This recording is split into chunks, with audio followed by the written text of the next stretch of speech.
আসসালামু আলাইকুম। ওয়ালাইকুম সালাম রাহমাতুল্লাহ। আলহামদুলিল্লাহ, আজকে ঢাকায় হাদি ভাইয়ের জানাজায় অনেক, এটা আমার জীবনে এত লোক কখনো কোনো জানাজায় দেখিনি।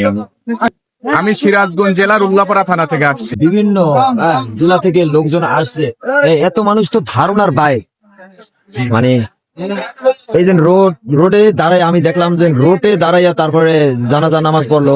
এবং কি ভিতরে এদিকে যদি আমি দেখাই, খামার বাড়ি ফার্ম গেট ভরে গেছে, এবং কি এদিকে যদি দেখায় আসাদ গেট ভরে গেছে। আর এদিকে যদি দেখাবার চেষ্টা করি, 27 পর্যন্ত লোকজন গিয়েছে। জি, ঠিক আছে, আল্লাহ তাআলা জানি হাদি ভাইকে জান্নাতুল ফেরদৌস নসিব করেন, এই দোয়া করি। আল্লাহর বান্দা হাদি ভাইয়ের জানাজায় উপস্থিত হয়েছে, আল্লাহ যেন সবাই যেন হাদি ভাইয়ের জন্য দোয়া করে। আল্লাহ জানি তাকে জান্নাতুল ফেরদৌস নসিব করেন এবং সৎ এবং যোগ্য বাংলাদেশ পরিচালনা করার জন্য একজন সরকার যেন এই দেশে প্রতিষ্ঠিত হয়। হাদি ভাই অতুলনীয় ভালো ছিল।